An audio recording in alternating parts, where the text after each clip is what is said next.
If you've decided to carry a firearm for self-defense, you've undoubtedly thought about the reality of having to use it.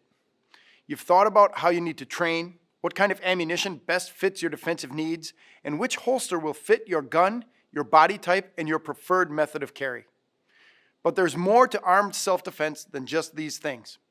Once the threat to your life ends, the most difficult part of the process is often just beginning.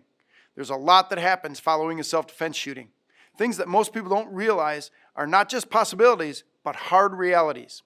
Find out how the USCCA can support and help guide you through the often confusing aftermath of a self-defense incident. Immediately following a self-defense incident, 6 things are going to happen.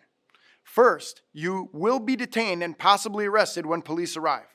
You need to win that race to 911.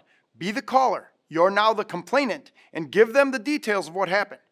But police will be arriving on scene without much knowledge, and they will control the scene. You will likely be handcuffed, but that doesn't mean you did anything wrong. Just follow the orders of the police officers to the best of your ability. Do exactly what they say.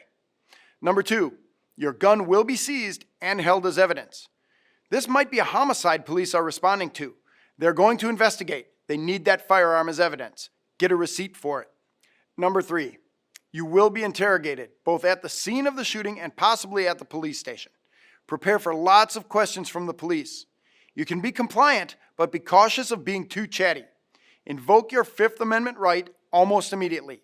Think about how a police officer would react or be treated if that person was in your situation. Number 4, if you don't already have one, you will need an attorney, and you will need one quickly.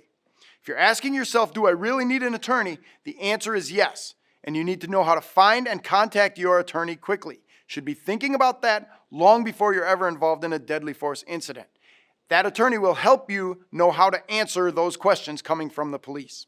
Number 5, you may have to post bail to pay a bond before you can get out of jail. This is going to suck, but remember, being in jail is only temporary, and posting bail can cost lots of money. Do you have that money on hand, or can you contact a bail bondsman in your area? Number 6, the prosecutor will be gathering police reports to make a charging decision.